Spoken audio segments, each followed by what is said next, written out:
তার মানে জামাত ইসলাম, এনসিপি প্রত্যেকটা নেতাকর্মী এই জুলাইয়ের সাথে যুক্ত, জুলাই আন্দোলন, জুলাই ষড়যন্ত্রের সাথে যুক্ত প্রত্যেকটা নেতাকর্মী, প্রত্যেকটা জঙ্গি মাদকাসক্ত। তা না হলে সিগারেটের দাম বাড়লে তারা আন্দোলন কেন করবে? সিগারেটের দাম বাড়ানো তো খুব প্রয়োজন, আরো বাড়ানো উচিত এবং সেই সাথে নিষিদ্ধ করে দেওয়া উচিত, নিষিদ্ধ করে দেন।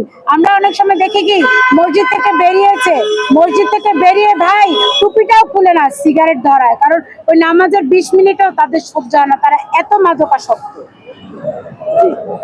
কারণ মাদকদ্রব্যের পক্ষে যদি না হতো তাহলে তারা সবার আগে বলতো মাদকদ্রব্য নিষিদ্ধ কমিশন নতুন ধারা যেহেতু চেয়েছে আমরা এটার সাথে সহমত পোষণ করছি। দেখেন, আমি মুমিন মেহেদী নতুন ধারা রাজনীতি করছি 13 বছর, ছাত্র রাজনীতি করেছি, রাজপথে আছি, লেখালেখি করছি, কোনোদিন একটা সিগারেট ধরেও দেখিনি। কিন্তু তারা, এনসিপির নেতারা বলেন, জামাতের নেতারা বলেন, অধিকাংশ মাদক বিভিন্নভাবে সাপোর্ট করে।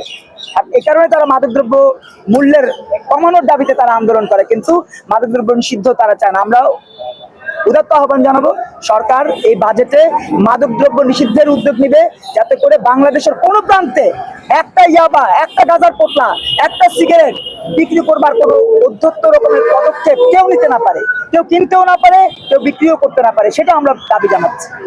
সিগারেটের দাম বাড়লে জামাতের আর এনসিপির নেতাদের তো জ্বলবে, এই জন্য তাদের নেতারাই তো ডারবি নাসির, ডারবি খায়, তাই না? ডারবি খাবে কিভাবে যদি দাম বাড়িয়ে দেয়? তাদের নেতা কর্মীরাই তো প্রচুর পরিমাণে সিগারেটে আসক্ত, এই কারণে নামটা এমন হয়ে গেছে। দেখেন যে জুলাইয়ের প্রথম শহীদ বলে তারা যাকে আখ্যা দিয়েছে সে আবু সাইদ নিজেও তো একজন মাদকাসক্ত ছিল বলে সেই সময় পুলিশ বলেছে, কারণ হ্যাঁ পুলিশ সদস্যরা বলেছে বেগম রোকেয়া ইউনিভার্সিটিতে তাদেরকে বিভিন্ন সময় মাদকাসক্ত হতে দেখা গেছে।